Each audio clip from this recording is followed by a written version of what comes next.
हरे कृष्णा कृष्ण कृष्ण हरे हरे, हरे राम। तुंग विद्या माता दंडवत प्रणाम। धन्यवाद प्रणाम प्रभु जी। आपको हम देख के अच्छा आपको लगा, आपको सुनने के लिए ही ज्वाइंट हुई है आज। हम हरे आपको कृष्णा बहुत बोलिए, मिस दंडवत कर रहे प्रणाम। हैं। हरे कृष्णा कांता राधे। तुंग विद्या माता, हम भक्ति संदर्भ क्लास में आपको बहुत मिस करते हैं।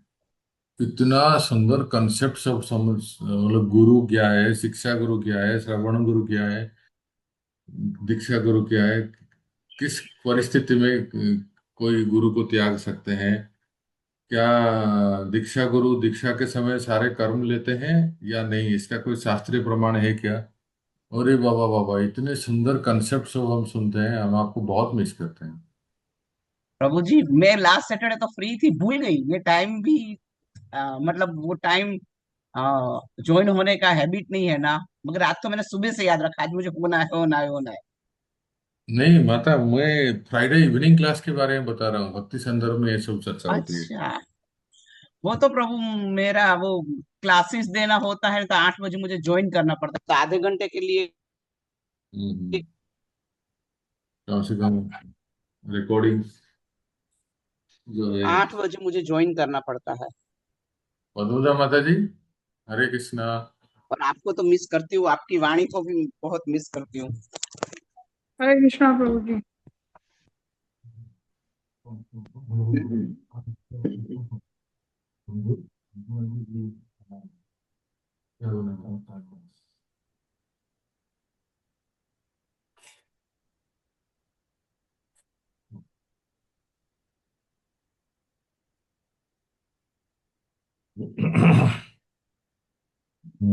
आपके गुरु महाराज कैसे हैं तुंग विद्या माता।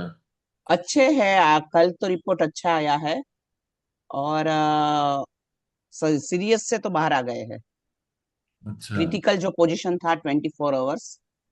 ओ। वैसे मैंने काफी सीनियरों से बात की, सबका एक ही रिपोर्ट है, गुरु महाराज की इच्छा के हिसाब से चलता है, ये हम चिंता करने की जरूरत नहीं है। हम्म। आप सब भक्तों ने इतना प्रार्थना किया जो, और नृसिंह भगवान, राधा माधव अष्टसखी जब तक प्रकट नहीं होंगे महाराज जी, कहीं कुछ नहीं, किसी ने कुछ नहीं होगा। यही है। पंचतत्व राधा माधव अष्टसखी अपने मंदिर में आएंगे, तब तक महाराज कुछ नहीं। ऐसे ही विशेष। सब लोग मैसेज दे दे के करते हैं, मगर एकदम छोटे, मतलब जो वपु सेवा में अभी अभी लगा है उसको भी पूछा, क्यों आप चिंता करते हो, हम गुरु महाराज को जानते, वो कुछ नहीं होगा।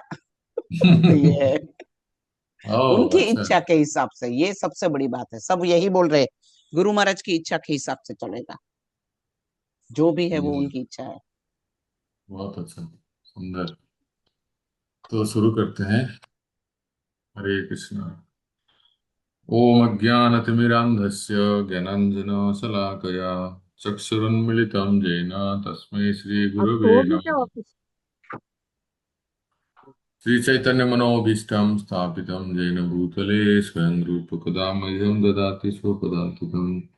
वन्देऽहं श्रीगुरोः श्रीयुतः पदकमलं श्रीगुरून् वैष्णवांश्च श्रीरूपं साग्रजातं सहगणरघुनाथान्वितं तं सजीवम् साद्वैतं सावधूतं परिजनसहितं कृष्णचैतन्यदेवं श्रीराधा कृष्णपादान् सहगणललिता श्रीविशाखान्वितांश्च। नमो विष्णुपादाय कृष्णपृष्ठाय भूतले श्रीमते भक्तिवेदांत स्वामिनिति नामिने नमस्ते सारस्वती देवे गौरवाणी प्रचारिणे निर्विशेष शून्यवादी पाश्चात्य देशतारिणे वाञ्छकल्पतरुभ्यश्च कृपा सिन्धु एव च पतितानां पावनेभ्यो वैष्णवेभ्यो नमो नमः। आराध्य भगवान् ब्रजेश तनय तद्धाम वृन्दावनम् रम्या काचित् उपासना ब्रजवधो वर्गेण या कल्पिता। श्रीमद्भागवतं प्रमाण अमलं प्रेमोपमार्थो महान्। श्रीचैतन्य महाप्रभुर्मतमिदं तत्रादर नापरः। श्री कृष्ण चैतन्य प्रभु नित्यानंद श्री अद्वैत गदाधर शिवासादि गौर भक्तवृंद। हरे कृष्ण कृष्ण कृष्ण हरे हरे, हरे राम राम हरे हरे। पता नहीं हमारे ब्रज वृंदावन में हर हर दिन शाम को तृणावर्त आ जाता है। अभी तूफान आंधी आंधी चल रही है बाहर। तो दुर्गा माता दिल्ली में भी हो रही है क्या? अभी गुड़गांव में तो नहीं हो रही प्रभु जी, 2 दिन से, 2-3 दिन से। हाँ, यहाँ रोज इसी समय ही चली आती है आंधी। हम्म। लेकिन अंदर को या हरे कृष्ण, नहीं दिल्ली में ऐसा कुछ नहीं है, आज नहीं है। हाँ, नहीं तो होती है अक्सर। हाँ, थोड़ा बहुत, बट आज नहीं है। हम्म। तो सुनते हैं हमारे जो शेयर करता हूँ मैं स्क्रीन, आप सब लोग ग्रंथ निकालिए। तो हम लोग पढ़ रहे हैं, ब्रजमंडल परिक्रमा कर रहे हैं। किसके साथ कर रहे हैं? अच्छा, ये जो श्लोक मैंने बताया ना, आराध्य भगवान ब्रजेश तनय तद्धाम वृंदावन, ये श्लोक बहुत प्रसिद्ध श्लोक है। और इस श्लोक के रचयिता हैं श्री नाथ चक्रवर्ती, इसको नोट कीजिए। एक है जो बाद में आए श्री विश्वनाथ चक्रवर्ती, और एक है महाप्रभु के पार्षद जिनका नाम है श्रीनाथ चक्रवर्ती। और उनका रचित ये श्लोक है। तो अ, हमारे आज के रीडर हैं सब कहाँ गए? हेमरूपा माता श्री, आप स्वस्थ हैं? तो ये श्लोक तार बार बोलो ना। हाँ, हरे कृष्ण। मैं भेज हाँ दूंगा। प्रभु जी, पढ़ पाऊंगी। हाँ, तो हेमरूपा माता श्री अभी पढ़ेंगे। हम लोग इसी ब्रजमंडल परिक्रमा कर रहे हैं राघव पंडित के साथ, जिनके साथ हैं श्रीनिवास आचार्य और कौन है, नरोत्तम दास ठाकुर। ठीक है। तो अभी राधा कुंड में पहुंचे हैं। यस माता श्री, पढ़िए। शीलदास गोस्वामी वांछापूर्ति, यहाँ से पढ़ना है ना? हम्म। हाँ। हे श्रीनिवास, वर्तमान में ये धान के खेत जल से लबालब भरे 2 कुंडों के रूप में दिखते हैं। कृपया ध्यान से सुनो। मैं इन 2 धान के खेतों के 2 सुंदर कुंड में परिवर्तित होने का विस्तार से वर्णन करता हूँ। एक दिवस श्री रघुनाथ दास गोस्वामी ने स्वयं से यह सोचना आरंभ किया कि यदि यह 2 कुंड जल से भर जाए तो कितनी अच्छी सेवा होगी। यह जानकर कि इसके लिए धन की आवश्यकता होगी, रघुनाथ दास जी ने इस विचार को उस समय के लिए त्याग दिया।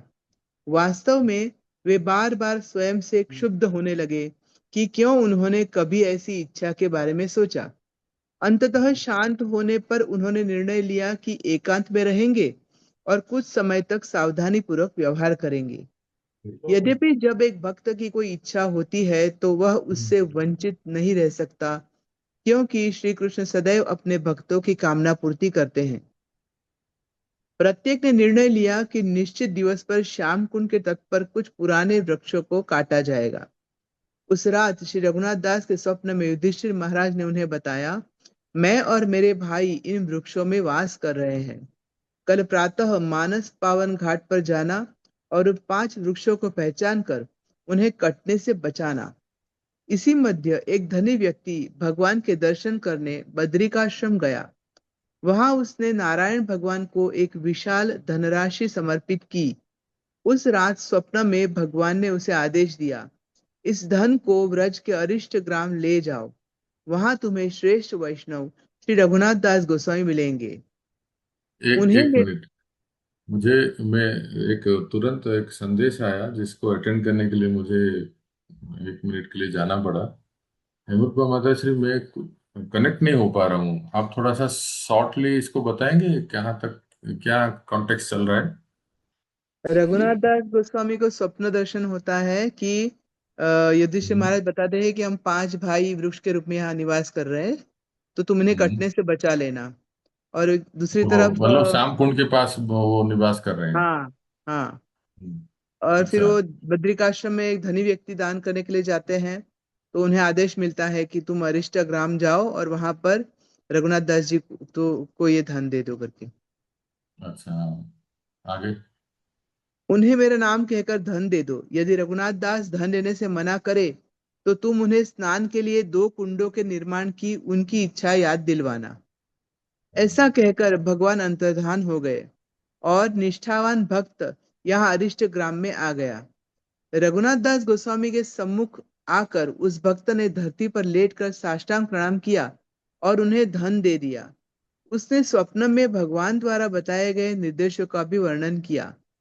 रघुनाथ दास कुछ समय के लिए चकित हो गए।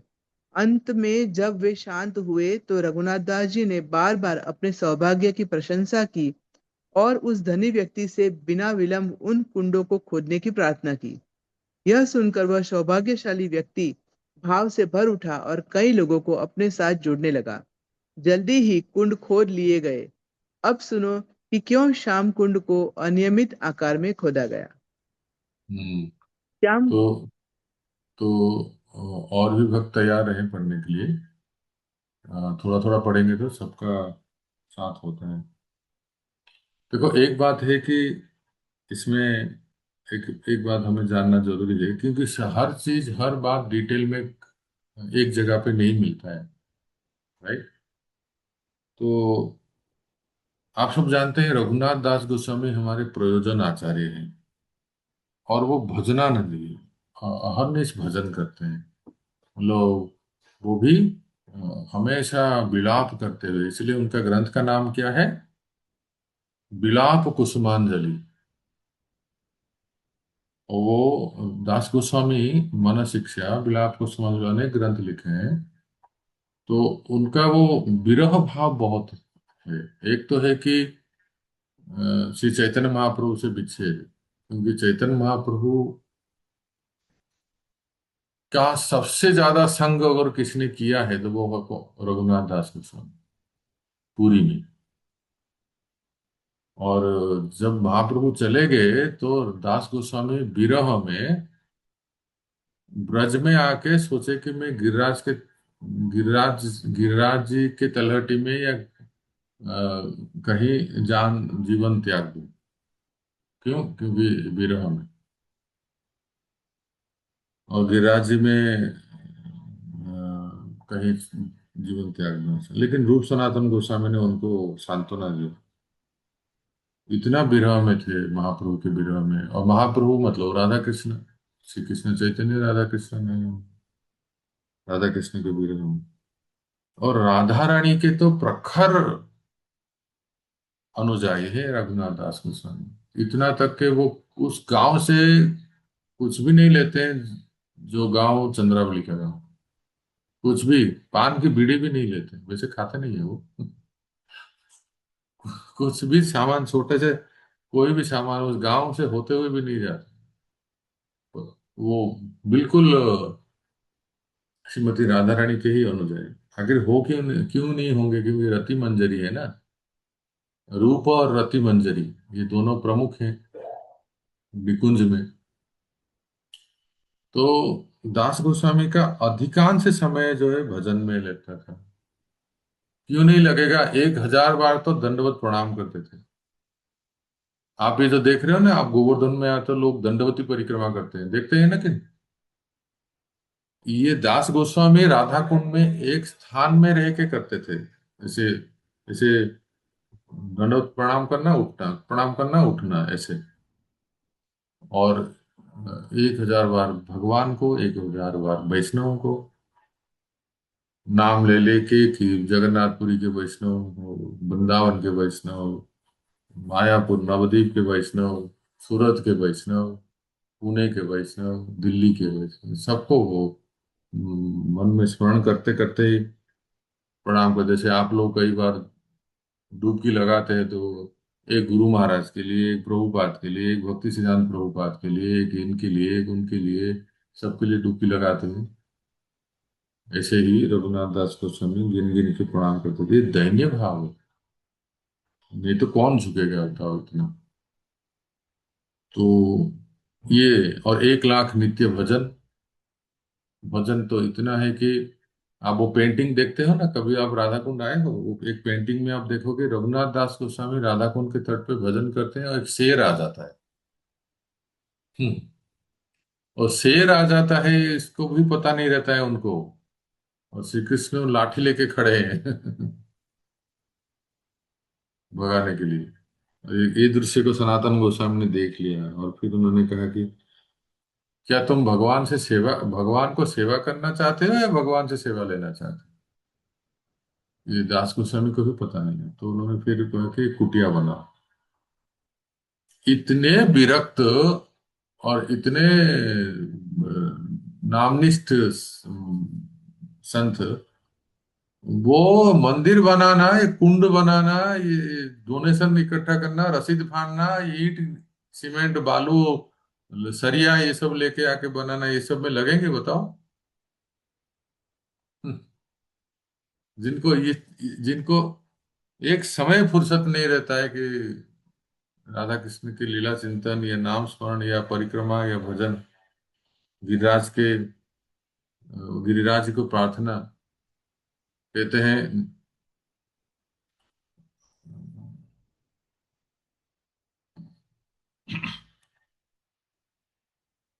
निरुपाधिकरुणेन श्री सचिनंदनेन त्वयि कपटि सठोपि त्वत्प्रेरणार्पितोऽस्मि इति खलु मम योग्यतां ताम गृह्णन् निज निकट निवासं देहि गोवर्धनत्वम्। क्या सुंदर प्रार्थना है।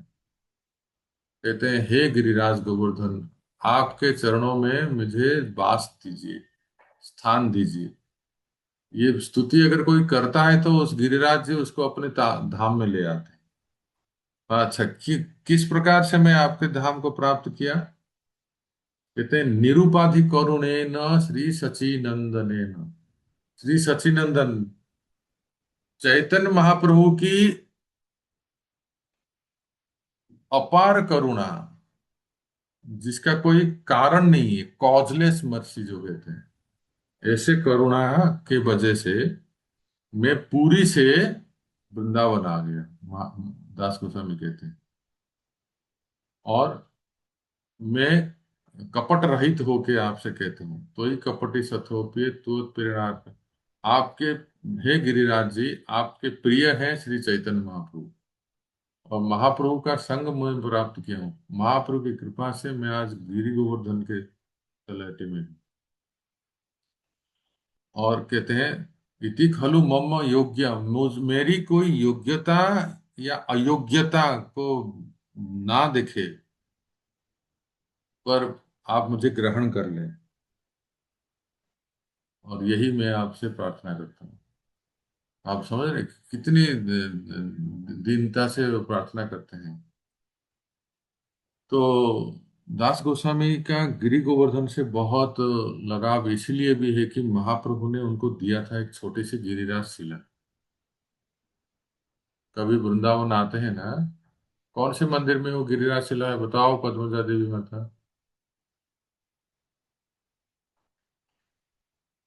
गोकुलानंद। प्रसन्न शंकर शरणपू बताएंगे। गोकुलानंद में। गोकुलानंद मंदिर में है। प्रसन्न प्रभु, हरे कृष्ण जी। महाप्रभु की गिरिराज शिला को देखे हो क्या? आप अंगूठे का निशान है उसके ऊपर। अंगूठे का निशान है। अंगूठे का निशान है। हम्म। और कुछ लोग ये भी क्लेम करते हैं कि वो जयपुर में भी है, वो ओरिजिनल है करके। जयपुर वाले जयपुर में जाते कहाँ है? कौन से मंदिर में? हैं ये।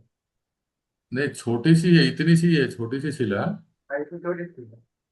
हाँ। मैंने पीछे एक बुक है, उसमें बुक पे बनी हुई भी, फोटो भी बनी हुई ना ना ना, गोकुलानंद मंदिर में है। आप जाओगे, पुजारी को थोड़ा बताओगे बताओगे तो वो दर्शन कराते हैं। उसमें महाप्रभु के अंगूठे का निशान है, और वो दिए थे दास गोस्वामी को। दास गोस्वामी उसको अपने गले में धारण कर रहे थे। है। वहां पर ऐसे करके लगा के रखते थे उसको। हाँ, तो मतलब बड़ा पूरी से दिए थे। और मतलब ये क्या हुआ कि इसकी इतिहास है इस प्रकार। मैं एक पुजारी से पूछा कि गिरिराज जी तो व्रत छोड़ के जाते नहीं है, है ना? गिरिराज जी ब्रज छोड़ के जाते नहीं है। कोई ब्रज से अगर बाहर लेके जाते हैं तो उसका बहुत नियम है। वैसे जाते नहीं है, पर बहुत उसका नियम है। इतना सोना देना पड़ेगा ब्रजवासी को, इधर उधर क्या क्या नियम है। वो पसंद नहीं करते हैं गिरिराज जी बहुत ब्रज छोड़ देना। किसी मंदिर में अगर कोई लेके जाते हैं पूजा करने के लिए, आप देखे होंगे कई इस्कॉन मंदिर में भी गिरिराज शिला है ब्रज से बाहर। तो वो कोई अच्छे ब्राह्मण पूजा करने के लिए लेके जाते हैं तो वो ठीक है। अन्यथा कोई अपने पर्सनली, जैसे हम आए ब्रज में आए दर्शन करने के लिए, गिरिराज शिला को उठा लिया और लेके चले गए, ऐसा नहीं करना चाहिए। उस व्यक्ति के जीवन में अशुभ होगा। तो फिर सनातन गोस्वामी जब ब्रज से पुरी गए थे, सनातन गोस्वामी सोचे कि मैं महाप्रभु को क्या दूं। तो सनातन गोस्वामी ने छोटी सी गिरिराज शिला को लिए और जगन्नाथपुरी जब गए थे तो महाप्रभु को वो दी। तो महाप्रभु ने उस छोटी सी गिरिराज शिला को अपने पास रखे। जब तक वो संसार में थे लीला काल में, तो उन्होंने उसको पास में रखे और उसको नित्य इतना रोते थे महाप्रभु, श्लोक बोल बोल के राधा रानी के भाव में, तो गिरिराज शिला ही पिघल गया एकदम, इतना सत्य। और वो गिरिराज शिला महाप्रभु ने दास गोस्वामी को दी। और दास गोस्वामी जब ब्रज में आए उसको लेके आए थे, अपने पास रखे थे। तो मैं ये कह रहा था आपको, दास गोस्वामी इतने भजन निष्ठ संत हैं और नामनिष्ठ संत हैं और विरह में रहते थे, और रोज दंडवती करते थे और जप करते थे। तो ऐसे भक्त को फुर्सत के कैसे मिला कि राधा कुंड को निर्माण किया जाए, डोनेशन इकट्ठा किया जाए उसके लिए। इसका सारा कार्य जो मैनेजमेंट है जीव गोसाई पाद ने किया। दास गोस्वामी केवल उस व्यापारी से, जो अभी अमरूपा माता से ने पढ़ा, वो व्यापारी से वो अनुदान को लिए, और जो एक्टिव जो कार्य है वो जीव गोसाई पाद, जो कि बहुत अच्छे मैनेजर थे, बहुत अच्छे व्यवस्थापक थे, प्रबंधक थे, वो उन्होंने ये सब करवाया है ना। तो आगे आगे कौन पढ़ेंगे? बतौजा देवी माता ग्रंथ है, पढ़िए। हाँ जी प्रभु। श्याम कुंड पर पांडव। हर किसी ने निर्णय लिया कि अगली प्रातः श्याम कुंड के तट पर पुराने वृक्षों को काटा जाएगा। उस रात रघुनाथ दास जी को एक स्वप्न आया जिसमें युधिष्ठिर महाराज ने उन्हें बताया कि मैं और मेरे भाई इन वृक्षों में रह रहे हैं। कल प्रातः मानस पावन घाट पर जाकर इन वृक्ष करना और इन्हें कटने से बचाना। अपने स्वप्न से जागकर रघुनाथ दास अगली प्रातः जल्दी ही घाट पर वृक्षों की पहचान करने चले गए और उन्होंने लोगों को आदेश दिया कि उन वृक्षों को ना काटें। इस कारण से वे श्याम कुंड को वर्गाकार नहीं बना सके। तब दोनों कुंडों को स्वच्छ जल से भरा गया और श्री रघुनाथ दास गोस्वामी संतुष्ट हो गए। दिवस रात श्री रघुनाथ दास गोस्वामी एक वृक्ष के नीचे रहते। उन्हें कुटिया की कोई इच्छा नहीं थी। एक दिवस श्री वृंदावन से श्री सनातन गोस्वामी श्री गोपाल भट्ट गोस्वामी के निवास पर गए। मानस पावन घाट पर स्नान के लिए जाते हुए उन्होंने देखा कि एक बाघ वहां पानी पीने आ रहा है। पानी पीने के बाद जंगल वापस जाते हुए बाघ उनके बहुत निकट से गया। कुछ समय बाद जब रघुनाथ दास जी अपने ध्यान से बाहर आए तो उन्होंने देखा कि श्री गोस्वामी स्नान के लिए आए हैं। आगे पढ़ो। आगे श्री दास गोस्वामी कुटिया। श्री रघुनाथ दास गोस्वामी ने श्री सनातन गोस्वामी को धरती पर साष्टांग प्रणाम किया, जिन्होंने बहुत प्रेम भाव से उठाकर उन्हें आलिंगन कर लिया। बहुत प्रेम से श्री सनातन गोस्वामी ने श्री रघुनाथ गोस्वामी को वृक्ष के नीचे रहने के बजाय कुटिया में वास करने के लिए कहा। इस प्रकार श्री रघुनाथ दास जी को निर्देश देकर श्री सनातन गोस्वामी स्नान करने के लिए चले गए। उसी दिवस से श्री रघुनाथ दास की कुटिया का कार्य प्रारंभ हो गया। तब से श्री रघुनाथ दास जीवों के हित के लिए श्री सनातन गोस्वामी के आदेश के सम्मान स्वरूप कुटिया में रहने लगे। ये हे ये कितना श्रीनिवास, वरिष्ठ भक्तों का आदेश को पालन करने की कितनी सुंदर मर्यादा है, देखो। आदर्श मनुष्य बनना है ना, पदुजा देवी माता, आदर्श मनुष्य बनने के लिए रामायण पढ़ना चाहिए। लेकिन अगर आदर्श वैष्णव बनना है तो चैतन्य चरितमृत पढ़ना चाहिए। चैतन्य चरितमृत में वर्णन है कि भक्त वैष्णव होते कैसे हैं। अब दास गोस्वामी ने अपनी जिद पे नहीं रहे, नहीं मुझे कुटिया नहीं चाहिए, बस मैं ऐसे ही रहूंगा, नहीं। सनातन गोस्वामी ने कह दिया ना, तो कितना आदर भाव है। वो गुरु समान है और वरिष्ठ है, तो उन्होंने कहा तो फिर मान लेना चाहिए, अपने मन का नहीं करना चाहिए। आगे। प्रभु जी रविवार बच रहा है, एक क्लास के लिए चैतन्य चैतामृत शुरू कर लीजिए उसमें। वाह, बहुत अच्छा, ठीक है। प्रभु जी वो हरि रिपीट बोल। करना, आदर्श मनुष्य बनना है तो। चैतन्य आ, चैतन्य। आदर्श मनुष्य बनने के लिए रामायण पढ़ना चाहिए। जैसे उसमें आदर्श पति, आदर्श भाई, पिता, माता, पुत्र, वो सब चरित्र निखर के है। आदर्श वैष्णव बनना है तो चैतन्य चरितमृत पढ़े, और महाप्रभु के पार्षदों का, जैसे हम लोग पढ़ रहे हैं ये। हम्म। हे श्रीनिवास, मैं एक मुख से कैसे श्री रघुनाथ दास गोस्वामी की गतिविधियों का संपूर्ण वर्णन कर दूं। श्री रघुनाथ दास के हृदय में एक दास नाम के ब्रजवासी के प्रति विशेष लगाव था। एक दिवस यह दास सखी स्थली नाम के गांव में गया और वह पलाश पलाश वृक्ष का एक विशाल पत्ता ले आया। वह जान रहा था कि कैसे श्री रघुनाथ दास विरह के कारण अन्न का एक दाना भी नहीं पा रहे हैं, क्योंकि श्री रघुनाथ दास एक दिवस में एक पत्ते के पात्र में मात्र छाछ पीते थे। तो दास ने सोचा कि एक बड़ा पत्ता होने के कारण वे कुछ ज्यादा ले सकेंगे। यह सोचकर दास घर वापस आ गया और पत्ते का पात्र बनाकर उसमें छाछ डालकर श्री रघुनाथ दास गोस्वामी को दिया। यहाँ लिखा है कि एक दिवस में एक पत्ते के पात्र में, तो इसका मतलब दास गोस्वामी दिन में एक बार केवल छाछ लेते थे, है ना। और हम लोग, बताना नहीं चाहिए, अब क्या बताऊं क्या लेते हैं। उसके चाय विपरीत। का। आगे। चंद्रावली का स्थान। विशाल पात्र को देखकर गोस्वामी जी ने पूछा कि यह कहाँ से आया। दास ने जवाब दिया कि वह गाय चराने सखी स्थली गए थे, जहां उन्हें यह सुंदर पत्ता मिला जिसे वे अपने साथ ले आए। सखी स्थली का नाम सुनकर ही श्री रघुनाथ दास जी नाराज हो गए और उन्होंने छाछ सहित पात्र को दूर फेंक दिया। जब वे शांत हुए तो उन्होंने दास को फिर कभी सखी स्थली न जाने का आदेश दिया, क्योंकि वह चंद्रावली का निवास था।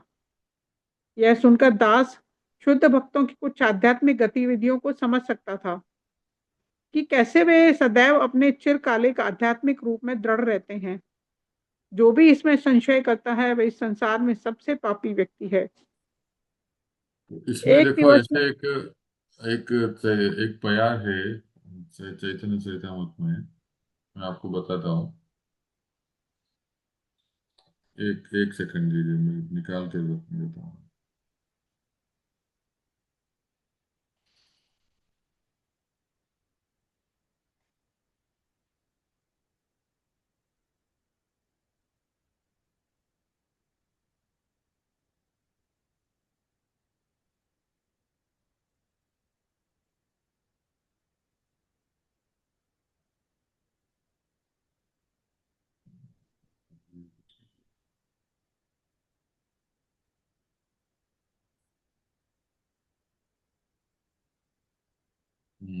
तो अनुरा माता जी, मैं जी। इस ग्रुप में भेज रहा हूँ, आप इसको पढ़िए। तो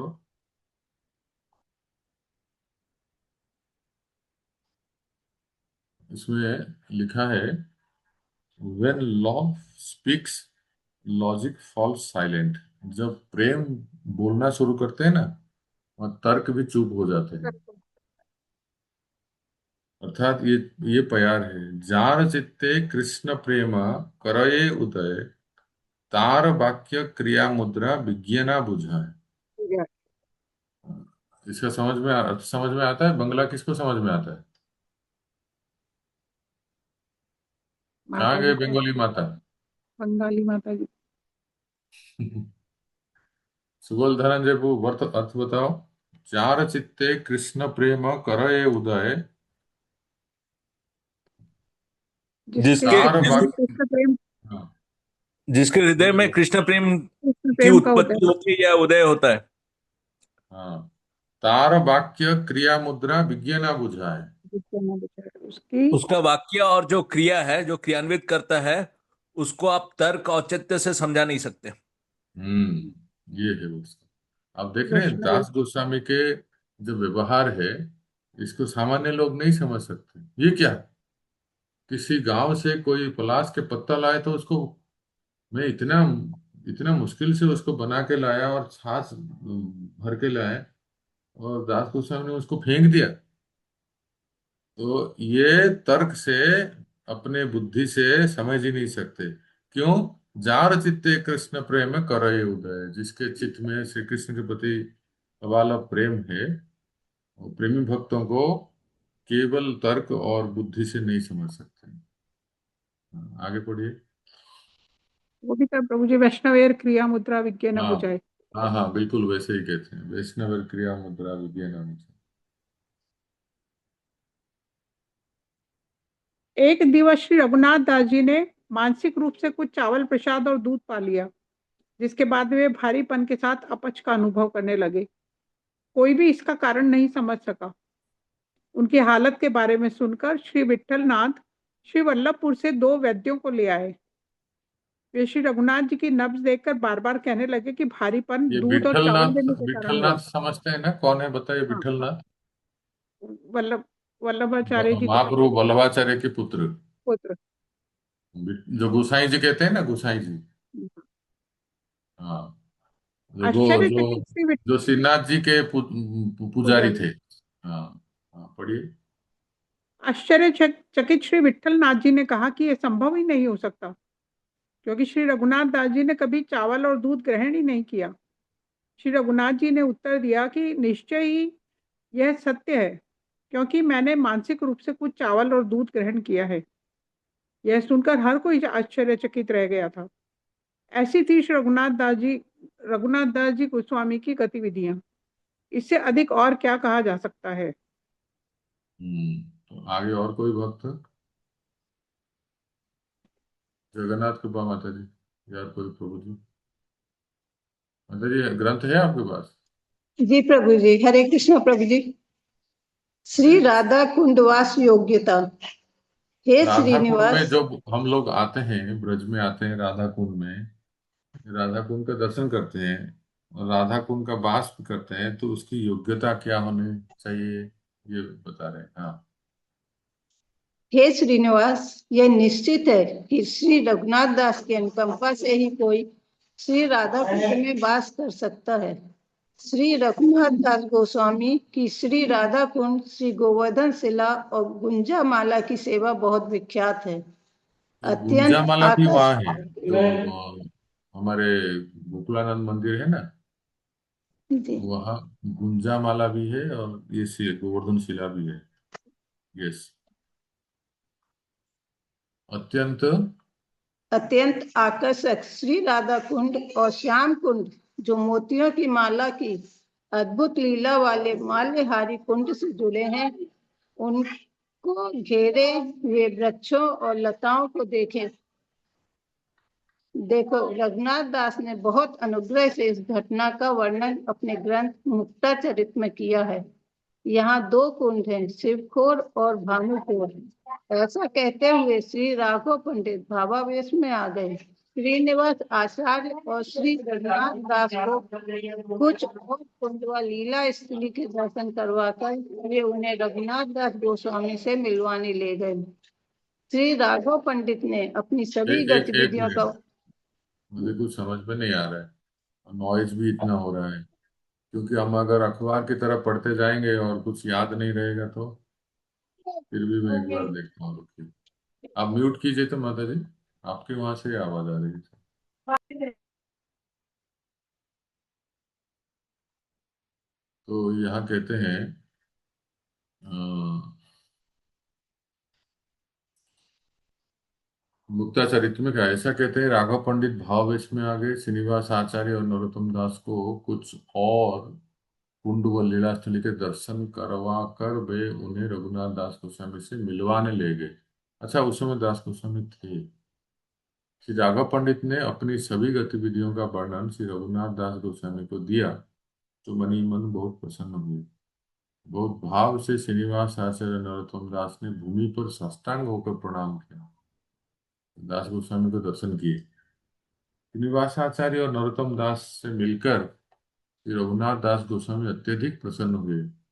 यद्यपि ज्यादा अवस्था होने के कारण वे थोड़ा कमजोर हो गए थे, फिर भी उन्होंने उठकर दोनों का आलिंगन किया। तब उन्होंने धीरे से श्रीनिवास से कुछ कहा। श्री कृष्णदास कविराज भी वहां आ गए। हरि बोल। कृष्णदास कविराज गोस्वामी भी वहां मिलने आ गए। सारे सारे मंजरियों का मिलन हो रहा है और गौर पार्षद में सारे भक्तों का मिलन हो रहा है। श्रीनिवास ये आचार्य और शिवखोर नरोत्तम, भानुकोर, ये दो कुंड कौन से हैं? शिवखोर और भानुकोर, यही राधा कुंड और श्याम कुंड। यही राधा कुंड और श्याम कुंड। एक सेकेंड। राधा कुंड श्याम कुंड जो मोतियों की माला के अद्भुत लीला वाले माल्यहारी कुंड से जुड़े हैं, उनके घेरे हुए वृक्षों और लताओं को देखो। रघुनाथ दास वो गुप्ता चरित्र में यही होगा शायद, शिवपुर और भानुपुर। अब की बार आप आएंगे तो ब्रज में मुक्ता चरित्र एक पुस्तक लीजिए खंडेलवाल से, और इसको कार्तिक मास में एक नियम बना के उसको पढ़ लीजिए, तो पूरा लीला आप पढ़ सकते हैं। नहीं तो हम ही आपको बता देंगे कभी समय निकाल के। बहुत बहुत ही हाँ, हृदय स्पर्शी लीला है, बहुत ही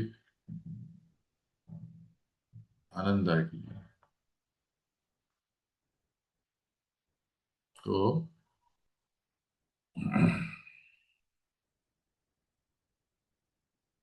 श्रीनिवास आचार्य और नरोत्तम दास ने उन्हें सादर प्रणाम किया, और उन्होंने भी प्रति उत्तर में उनकी बात का उत्तर दिया। आगे पढ़िए। हरे कृष्ण। श्रीनिवास आचार्य को अद्भुत आध्यात्मिक गतिविधियों के कारण श्री कृष्णदास कविराज उन्हें प्राणों से भी अधिक प्रेम करते थे। कौन किसको प्रेम करते थे? कृष्णदास कविराज गोस्वामी राज श्रीनिवास गोस्वामी आचार्य को। ब्रजवासी दास जो श्री रघुनाथ दास गोस्वामी को अति प्रिय थे, वे भी वहां उनसे मिलने आए। अन्य सभी वैष्णव जो कुंडों के तट पर रहते थे, वे भी श्रीनिवास आचार्य और श्री नरोत्तम दास से मिलने आए। उन सब ने प्रसन्नता पूर्वक उन्हें स्नान करने की आज्ञा प्रदान की और फिर उनके लिए विभिन्न प्रकार के भोजन की व्यवस्था करने लगे। श्रीनिवास आचार्य और श्री नरोत्तम दास तब स्नान करने गए और उनके नेत्रों में कुंडों का अपूर्व सौंदर्य भर उठा। तो इसका अर्थ ये सुबह हुआ कि बस बस बस सुनते जाइए थोड़ा। इसका अर्थ ये हुआ कि अब की बार जब आप राधा कुंड आएंगे तो ये सब लीलाओं को स्मरण करेंगे वहां बैठे बैठे। जैसे ही आप राधा कुंड आएंगे और वहां बैठ के जप करेंगे तो आपको ये सब याद आनी चाहिए। देखो, यहाँ रघुनाथ दास गोस्वामी, श्रीनिवास आचार्य, नरोत्तम दास ठाकुर, ओ ब्रजवासी दास जो रघुनाथ दास गोस्वामी को अपना प्रिय मानते थे, कृष्णदास कविराज गोस्वामी, सबका मिलन हुआ। और आज भी उन सबका समाधि है। आप राधा कुंड की परिक्रमा करोगे तो उन सबका समाधि दर्शन करोगे। और एक महत्वपूर्ण बात यहाँ लिखा है, देखो, उन सब ने स्नान किया। उन सब ने प्रसन्नता पूर्वक उन्हें स्नान करने की आज्ञा प्रदान की। इसका अर्थ ये है कि बड़ी आदर के साथ रघुनाथ दास गोस्वामी को प्रणाम करके राधा कुंड में स्नान कर सकते हैं। हरि बोल। यहाँ लिखा है, तो ये एक प्रमाण मिलता है। सुबल कुंज, आगे।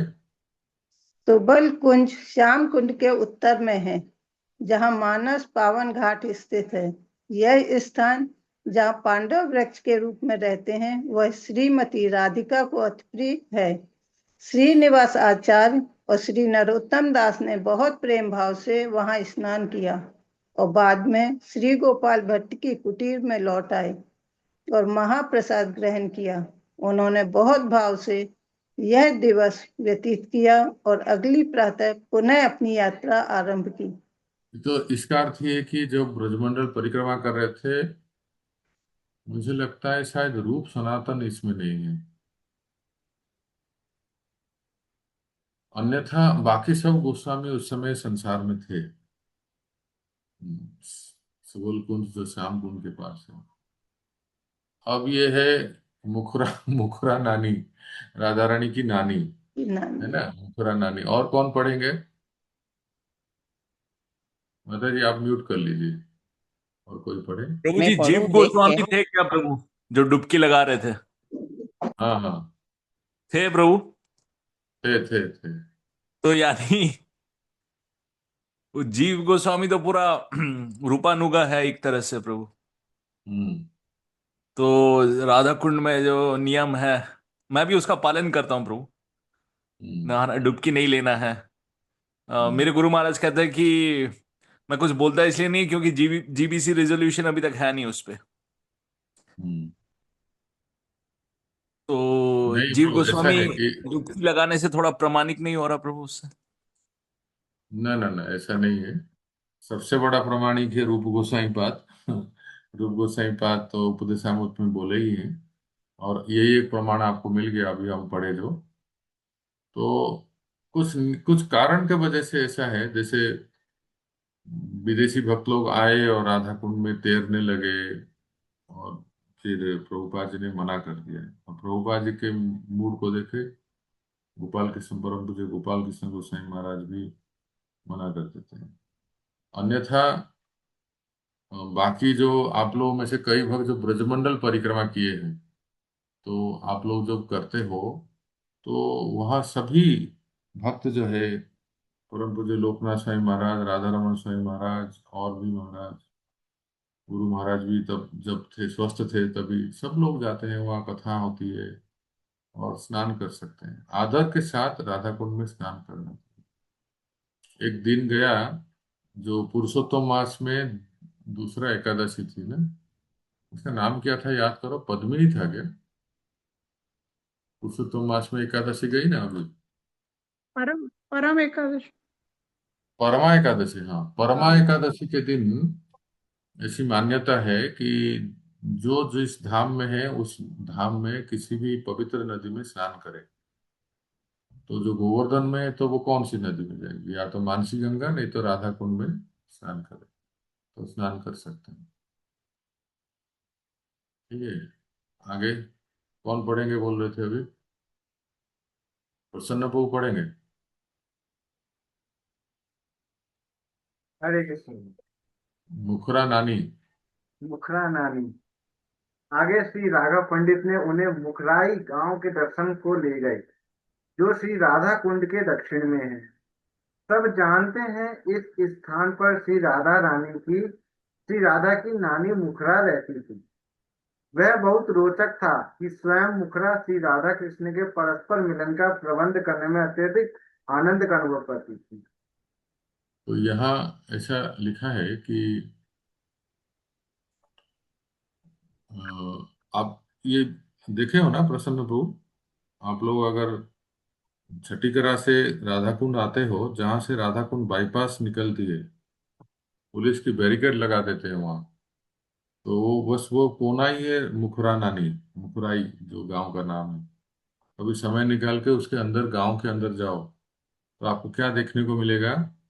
जब राधा रानी छोटी थी, छोटी सी लाली, तो वहाँ अपनी नानी के गांव जाते थे सब लोग, अपना ननिहाल जाते हैं मामा के गांव। तो वहाँ वो जो भी खिलौने से खेलती थी, और ऐसे तो थी नहीं कहना चाहिए, खेलती हैं। और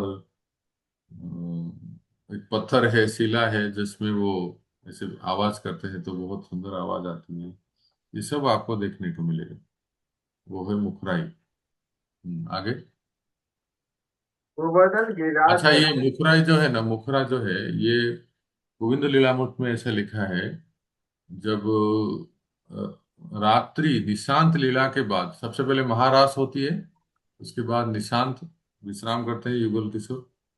फिर दो मन मिलन बन से बिछड़ते हैं। तो जब राधा रानी या तो जावत आ जाती है, नहीं तो 4 महीना अपने मायके रहती है, तो बरसाने आ जाती है।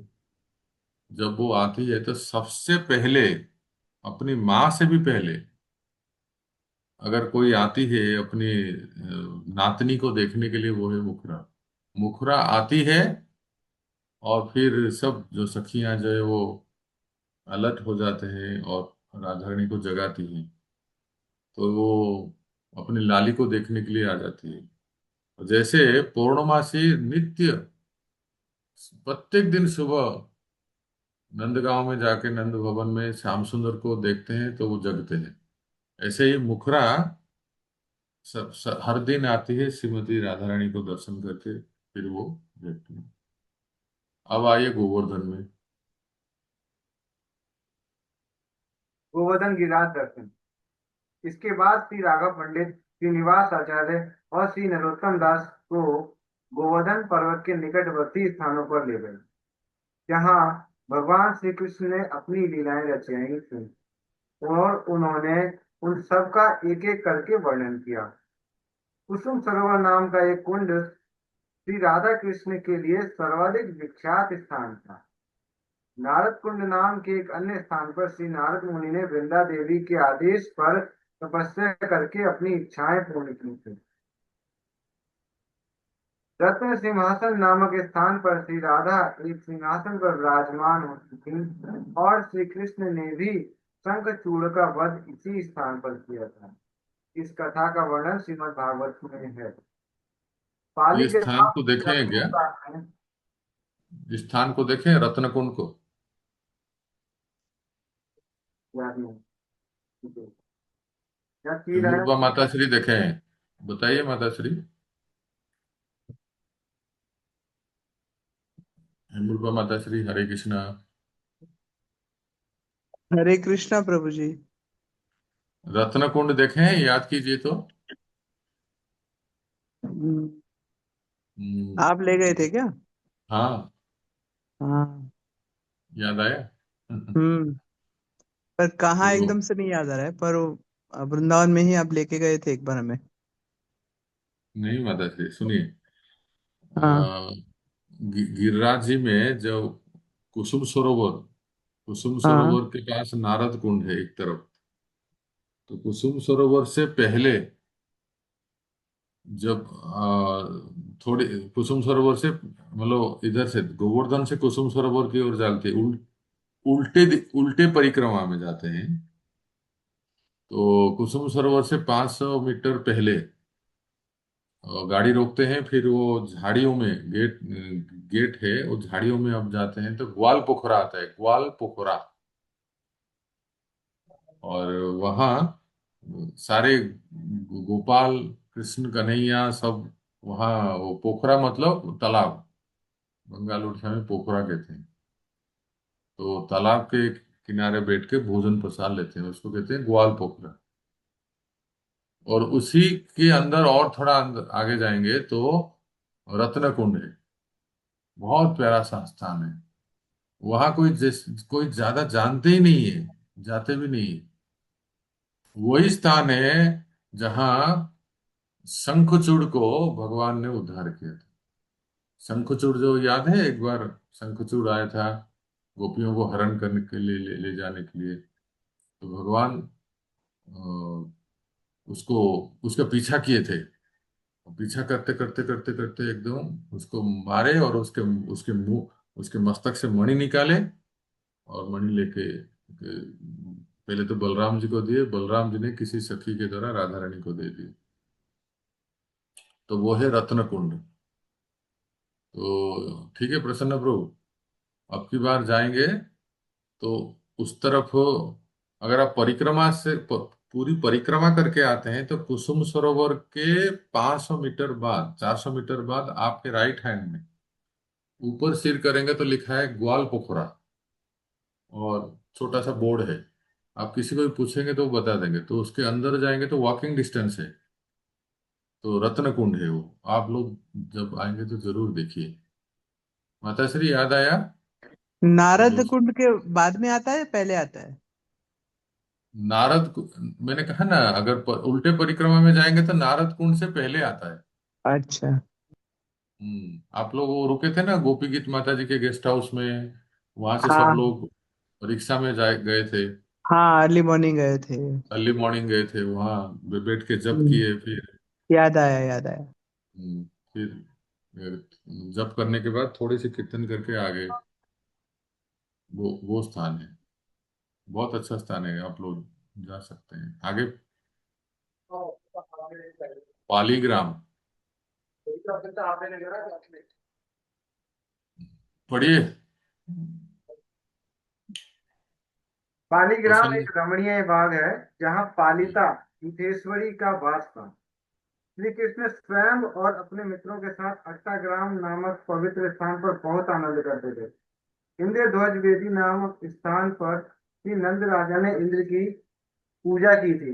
इसी स्थान पर अपनी गायों के साथ जाकर भगवान श्री कृष्ण अपनी मुरली की धुन पर गोपियों को उनको अपने सम्मुख बुलाते थे। ऋण ये जो मोचन और पाप ये तो मोचन। परिक्रमा रास्ता में आता है ना, आप देखते हो जहाँ इंद्र भगवान के शरण गए थे। सुरभि कुंड याद है? सुरभि कुंड है ना, सुरभि कुंड उधर ही। फिर आगे। প্রভু আওয়াজটা একটু ভালো বোঝা যাচ্ছে না। थोड़ा प्रसन्न प्रभु, सुनाई नहीं दे रहा है, आगे पढ़िए। एक मिनट। ऋण मोचन।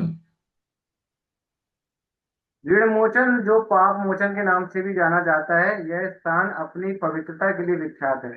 यदि कोई व्यक्ति यहाँ स्नान करता है तो अपने सभी पापों से मुक्त हो जाता है। फिर यहाँ संकर्षण कुंड के नाम से सरोवर है। जो भी अपनी कामनाओं की को पूर्ण करना चाहता है उसे यहाँ स्नान करना चाहिए। ये देखो, जो अभी जो है वो हमारे, मैं जहाँ बैठा हूँ, आप सबसे वार्ता कर रहा हूँ, यहाँ से वॉकिंग डिस्टेंस 2 किलोमीटर, 2.5 किलोमीटर हमारे आश्रम से। Exactly 2.5 kilometre. मैं जब मॉर्निंग वॉक करता हूँ तो वहाँ जाता हूँ, जब करता हूँ।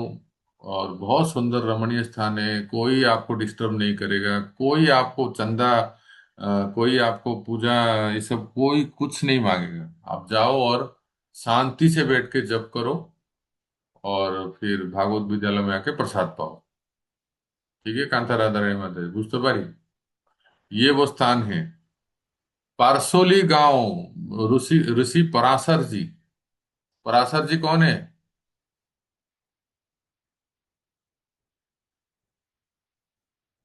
व्यासदेव जी के पिता। व्यासदेव जी के पिता। व्यासदेव जी के पिता पराशर जी का वो तपस्थली है, इसलिए उस गांव का नाम है परसोली, परासोली। परासोली ग्राम में श्री राधा कृष्ण बसंत ऋतु में रास नृत्य करते थे। चंद्र सरोवर पर श्री कृष्ण रास के दौरान विश्राम किया करते थे।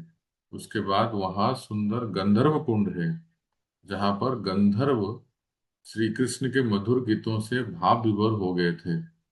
कोई भी बसंत ऋतु के अंतर्गत गोवर्धन पर की गई श्री राधा कृष्ण की लीलाओं का वर्णन नहीं कर सकता। हरि वो, बसंत ऋतु में जब भगवान ने रास किए थे ना, वो चंद्र सरोवर पे किए थे।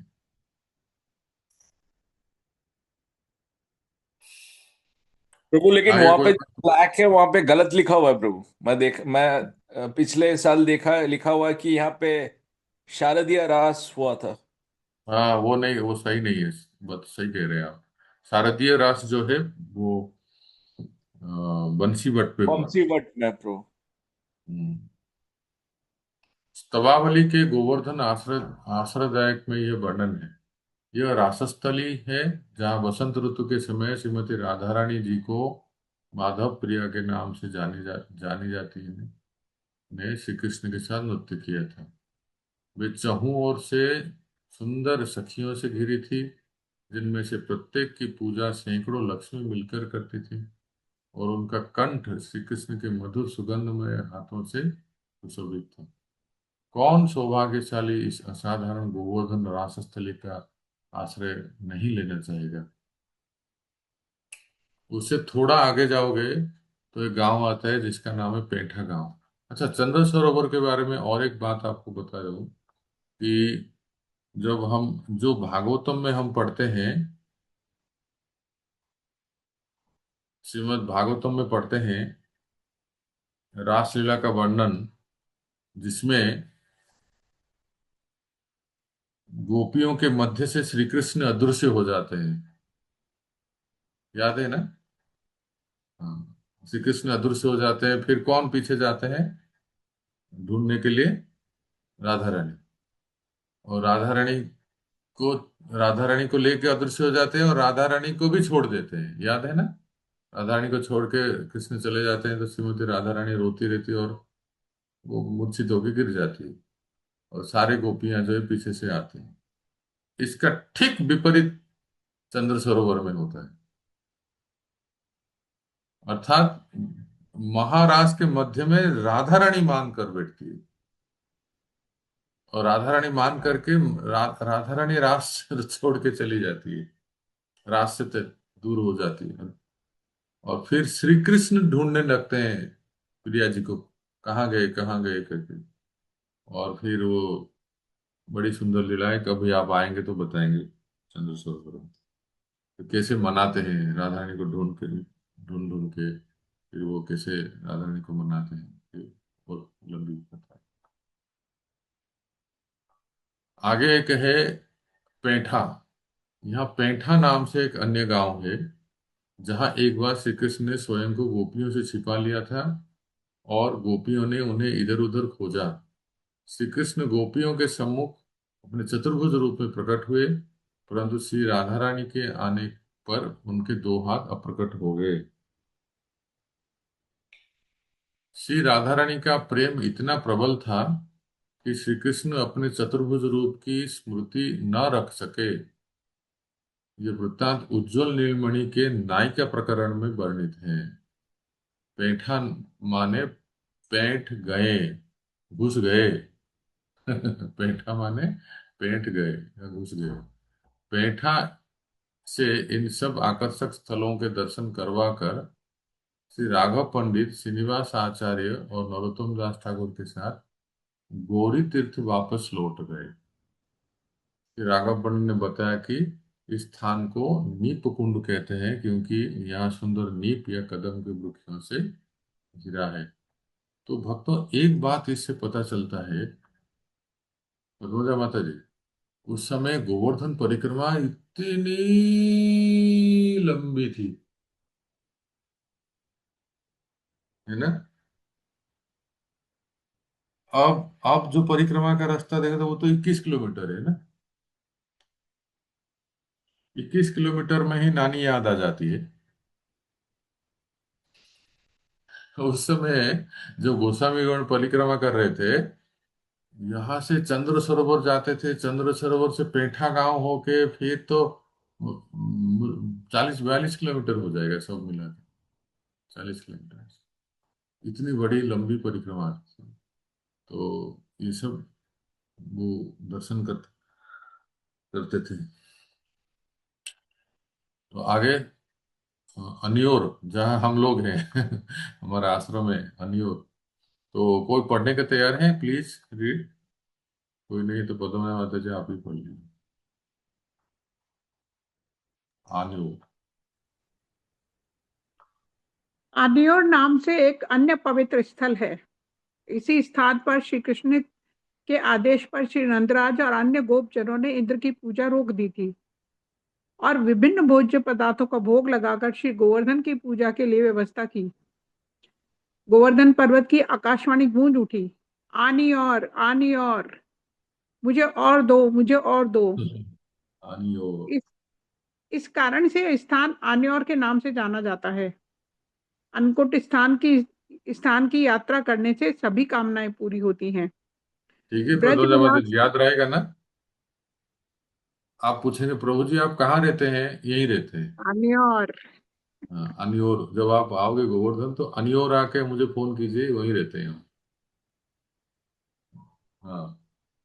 ब्रज विलास स्तव में यह लिखा है कि जब सर्वश्रेष्ठ ग्वाल श्री नंद महाराज ने श्री गोवर्धन को विशाल भोग निवेदन किया, तब अघासुर के संहारक श्री कृष्ण ने विराट रूप धारण किया और यह घोषित किया कि वह स्वयं गोवर्धन पर्वत हैं। यहाँ तक कि श्री राधा रानी से छल करके उन्होंने सारा निवेदित भोग पा लिया। मुझे इस अन्नकूट नामक स्थान का आश्रय लेने दो। तो देखो, एक सुंदर बात है जो हमें सब जानना आवश्यक है।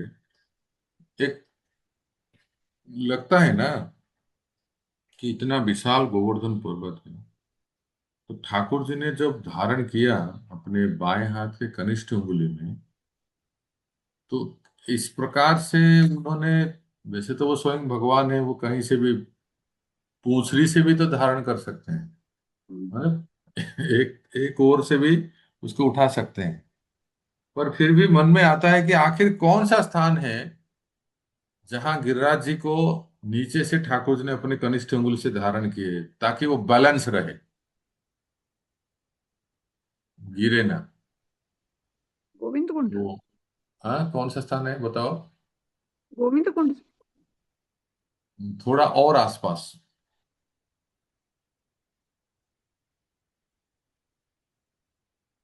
आप लोग जब आते हो, कई बार वो छूट जाता है, आप दर्शन नहीं करते क्योंकि हम लोग परिक्रमा में इतने थक जाते हैं ना।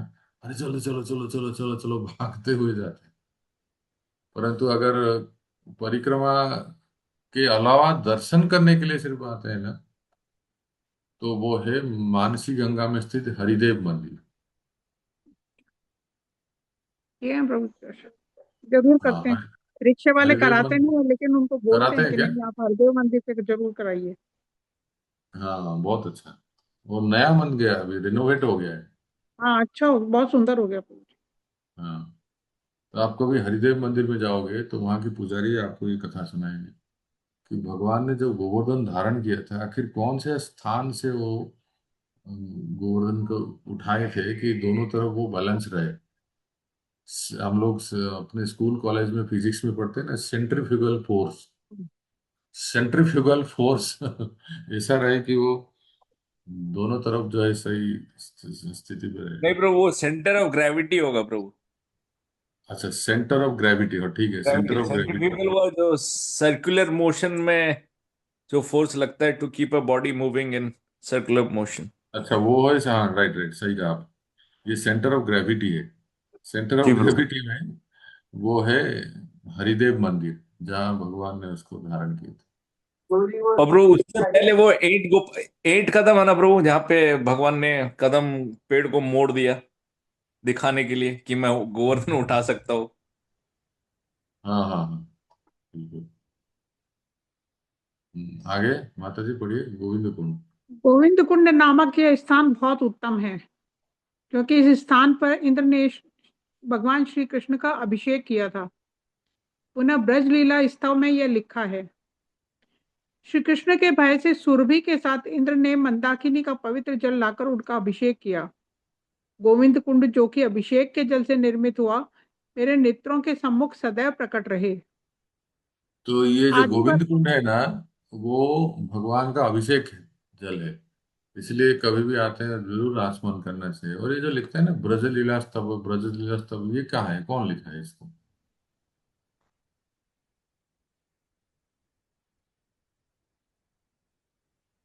ब्रज लीला स्तव में ये लिखा है, ऐसा है ना? हम्म, ब्रज लीला स्तव जो है वो है नारायण भट्ट गोस्वामी ने लिखा, जो कि रूप सनातन गोस्वामी के बाद आए और उन्होंने संपूर्ण ब्रजमंडल को प्रकट करा है। तो ये आगे आदि वराह पुराण में ये वर्णन है। आदि वराह पुराण में यह वर्णन है, गोविंद कुंड में स्नान करने या तप करने से जीव को मुक्ति प्राप्त होती है या 100 यज्ञ करने का फल प्राप्त होता है। गोविंद कुंड के पास इस घने वन को देखो, यहाँ पर श्री गोपाल छिपते थे। यहाँ पर एक अत्यंत गोपनीय स्थल दान निवर्तन कुंड है। भक्तजनों के अलावा इस स्थान को कोई नहीं जान सकता। दान निवर्तन कुंड जो है ये इस तरफ आता है, मतलब वैसे तो यहाँ लिखा है, परंतु जो दान निवर्तन कुंड है ना, आप दान घाटी से चलते हो तो इस्कॉन भक्ति वेदांता आश्रम आता है, याद आया? हम्म।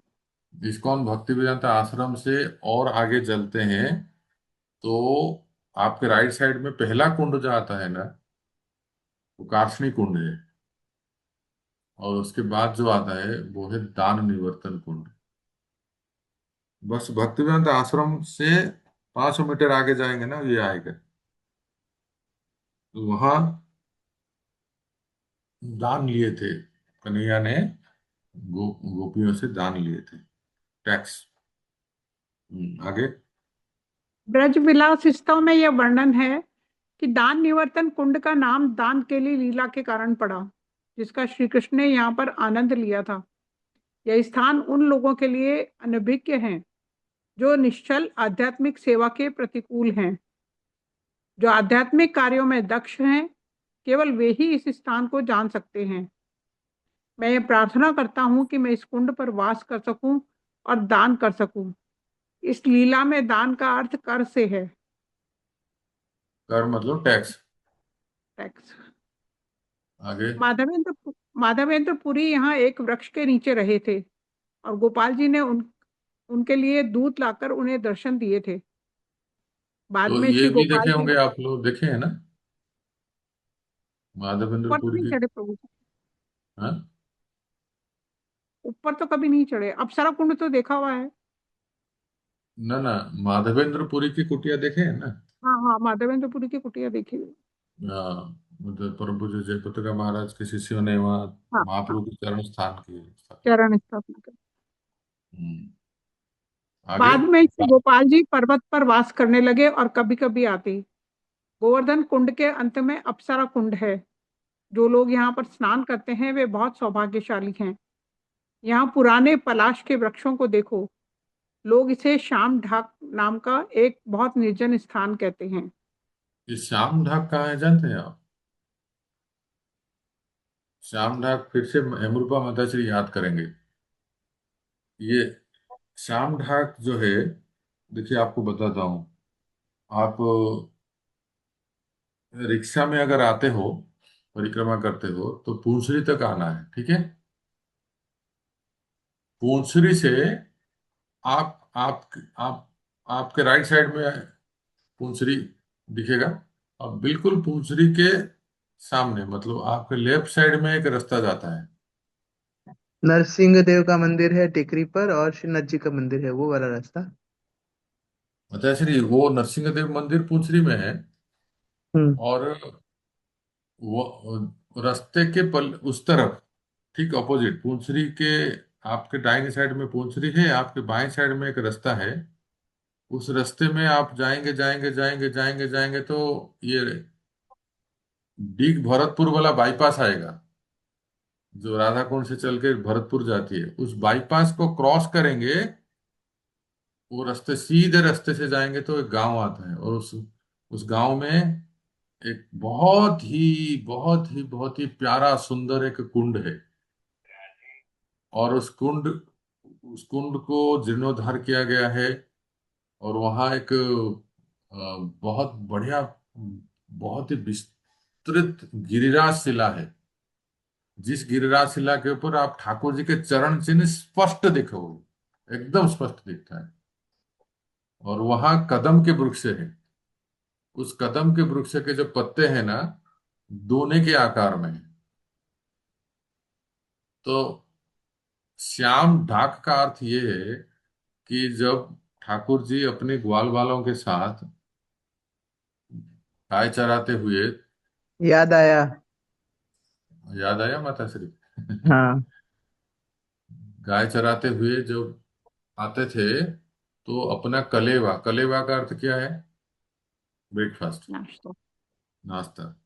तो वो नाश्ता करने के लिए वहां आते थे।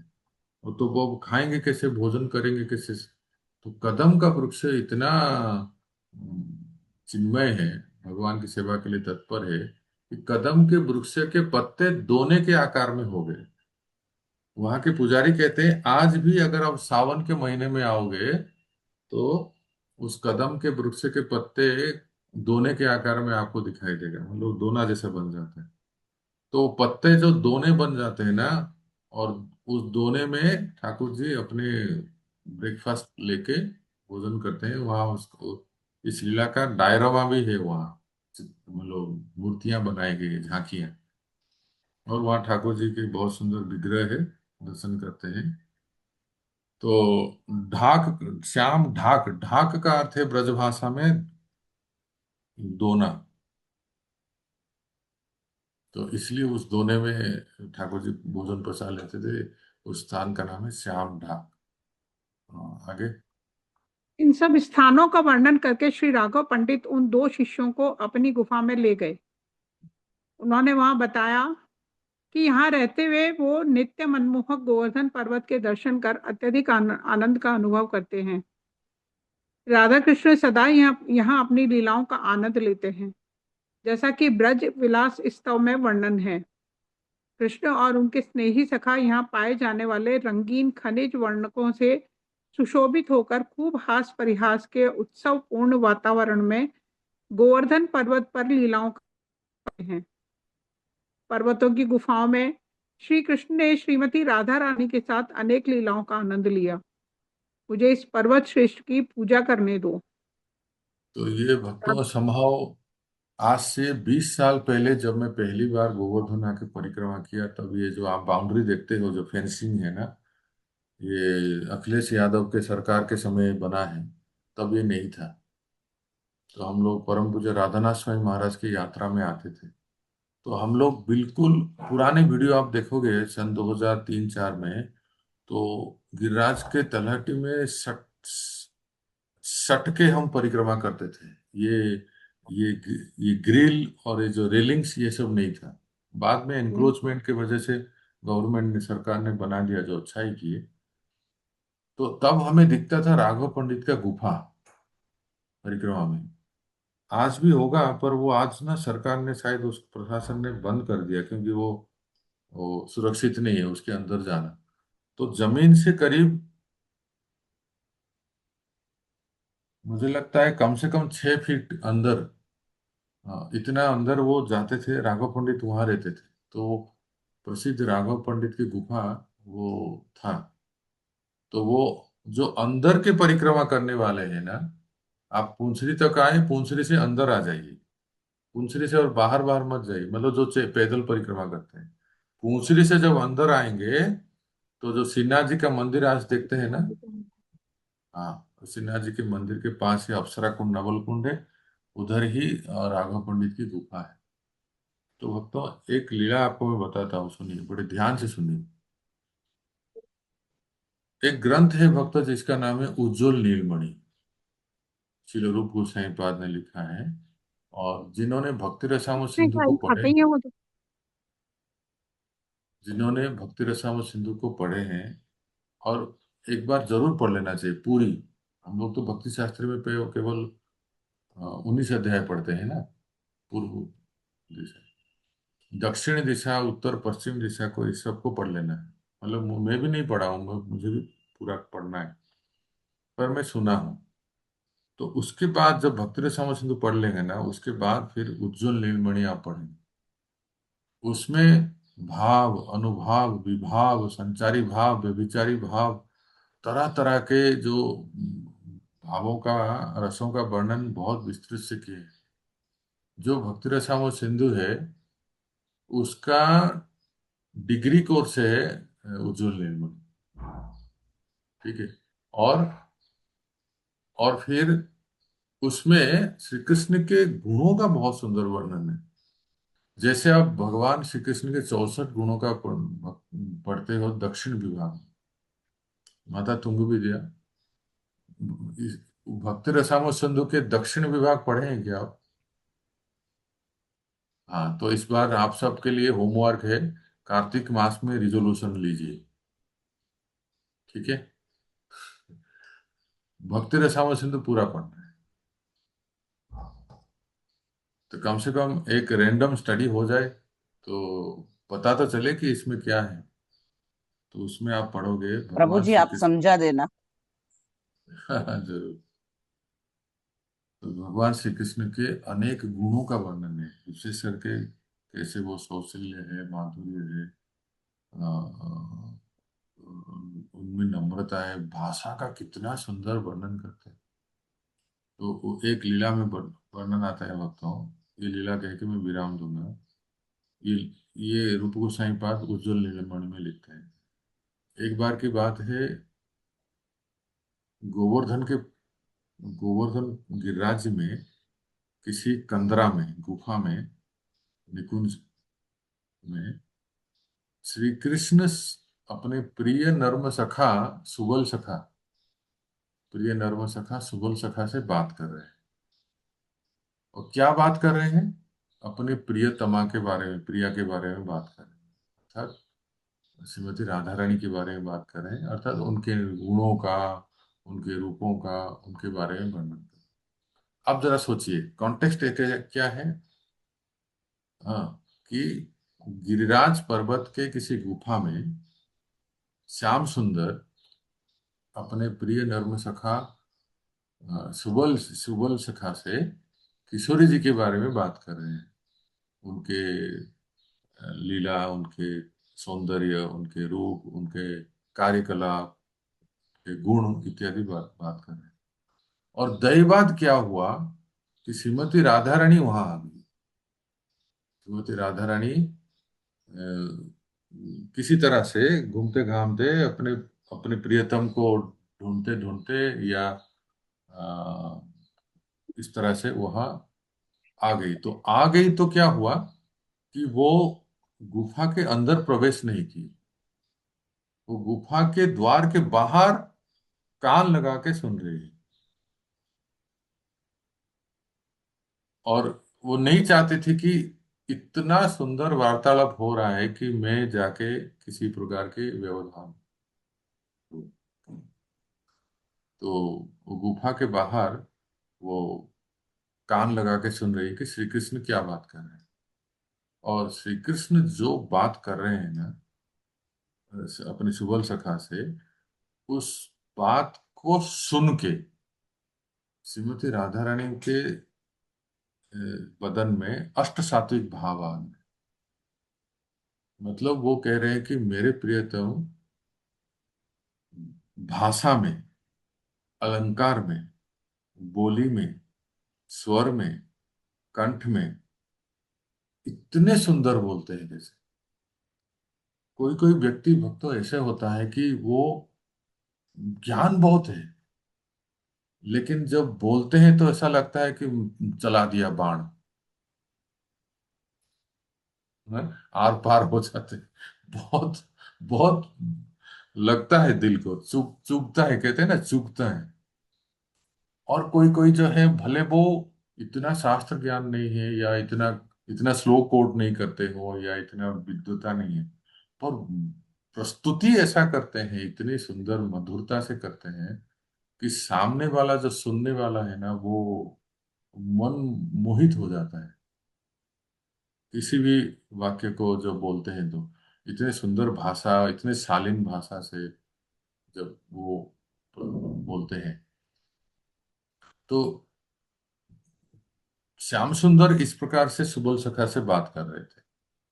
और जो उनकी भाषा, जो उनकी उसमें जो शब्दों का प्रयोग कर रहे हैं और जिस जिस टोन से बोल रहे हैं, जिस जिस पीच से बोल रहे हैं, जिस पेस से बोल रहे हैं, इतने सुंदर वक्तव्य जो वार्तालाप हो रही है, इसको सुनते ही श्रीमती राधारानी बाहर, गुफा के बाहर, कुंज के बाहर ही वो अष्टसात्विक भाव जैसे उनको आ गए। तभी उनको एक सखी आती है, विशाखा ऐसे कोई सखी आती है और उनको जगाती है, उनको स्पर्श करती है और उनको बाह्य चेतना में लाती है। राधे क्या हुआ, तुम ऐसी दशा में क्यों आ गई, आखिर क्या हुआ, तुम बताओ तो सही। इस प्रकार से मूर्छित दशा में, एकदम भाव दशा में कैसे आ गई। तो राधा रानी कहती है कि आप यहाँ कान लगा के सुनो, आप पता चलेगा कि मेरी ये दशा क्यों हुई है। अर्थात परम भगवान श्याम सुंदर केवल देखने में सुंदर नहीं है। कई लोग होते हैं देखने में बहुत सुंदर होते हैं, मैंने कहा ना, जब बोलते हैं तब पता चलता है कि कितने सुंदर है। लेकिन श्याम सुंदर जो आप कहते हो ना, केवल रूप में सुंदर नहीं है, उनके बोली में, उनके वाणी में इतनी मधुरता है कि हमारे गुरु महाराज कहते हैं अगर भगवान बोलते हैं ना तो मुर्दा भी जिंदा हो जाएगा। मुर्दा भी कभी अगर भगवान की बोली सुन लेगी ना तो वो जीवित हो जाएगा।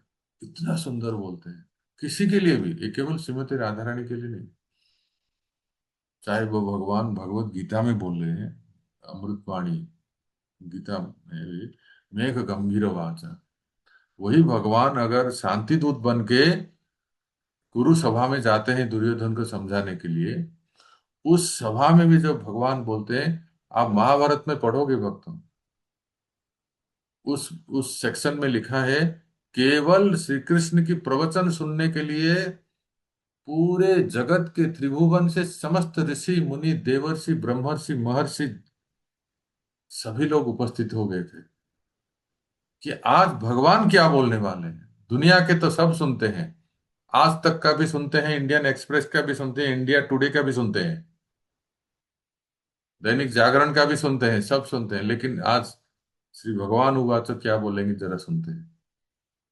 उनकी शांति दूत बन के जब आए थे उनकी प्रवचन सुनने के लिए, पूरे वो कुरु सभा में सभी इकट्ठे हो गए थे। और ब्रज में अगर भगवान बोलेंगे तो कितने मधुरता से बोलेंगे। और ये केवल ब्रज के गोपियों के लिए नहीं है, हर एक भक्त से, हर एक भक्त से। इसलिए गजेंद्र जी कहते हैं नमो लयाय मादृक प्रपन्न पशुपाश विमोक्षणाय मुक्ताय भूरि करुणाय नमो लयाय।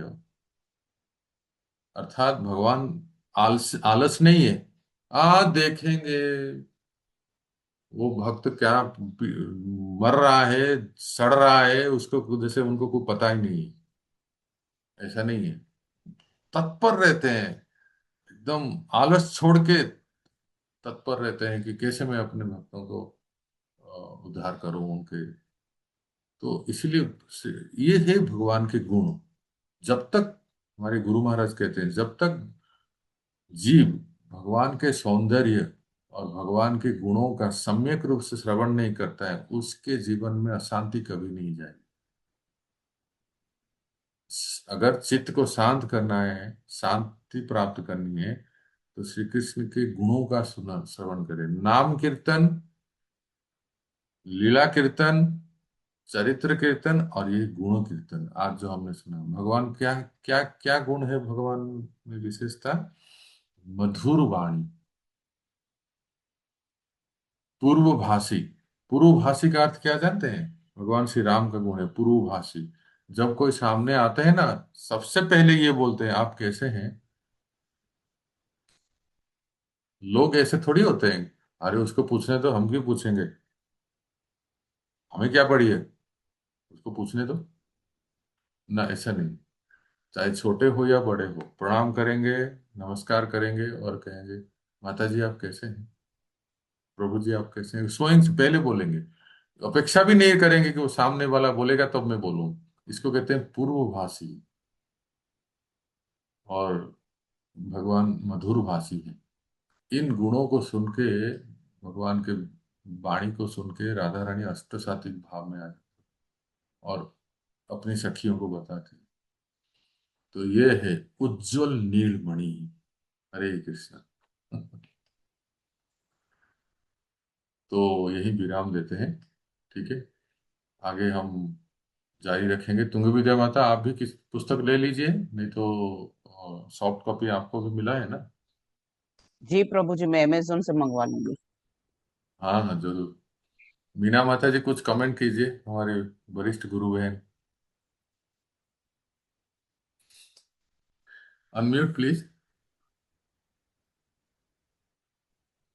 बहुत अच्छी क्लास दे रहे हो आप, बहुत अच्छा लग रहा है सुन के। लग रहा है ब्रज में ही बैठे हैं, मानसिक रूप से तो हम तो बहुत धन्य हो गए आपके क्लास से। Thank you so much for everything. Meena Meena माता जी हमारे परम पूज्य तमाल कृष्ण गोस्वामी महाराज के डिसाइपल हैं, और ब्रज के प्रति उनका बहुत लगाव है। वो वैसे है गोविंद जी के चरणों में, राधा गोविंद के चरणों में, पर मन हुआ है, मन यहाँ है। है ना। वो गोविंद जी के चरणों में, गुप्त वृंदावन में रह के वृंदावन के हमेशा शरण में रहते हैं। तो बहुत बहुत धन्यवाद। आगे का हम सुनेंगे। ऐसे ही राघव पंडित के साथ मानसिक ब्रजमंडल परिक्रमा करेंगे। हरे कृष्णा। हरे पद्मजा माता जी मार्क रखिए, कहाँ कहाँ तक पढ़े आप, वो पुस्तक में मार्क रखिए। जी প্রভু জি, जी। হরে কৃষ্ণ। প্রভুজি, আগার যদি মানে আপনি বলছেন যে রঘুনাথ গোস্বামীর কৃপাতেই রাধাকুণ্ড বাস করা যায়, তাহলে আমি যদি বাস করতে চাই তাহলে রঘুনাথ গোস্বামীকেই প্রার্থনা করব। আর হচ্ছে যারা বাস आप করে তারা। रघुनाथ दास गोस्वामी को प्रार्थना करेंगे और अपने गुरु महाराज को पूछेंगे। জি परम প্রভুজি। पूज्य जयपताका स्वामी महाराज अगर अनुमति देंगे तब आएंगे आप। ठीक है। প্রভুজি, যারা বাস করছেন তারা সবাই রঘুনাথ গোস্বামীর কৃপা প্রার্থী। हाँ। हरे कृष्णा। श्रील प्रभुपाद की जय।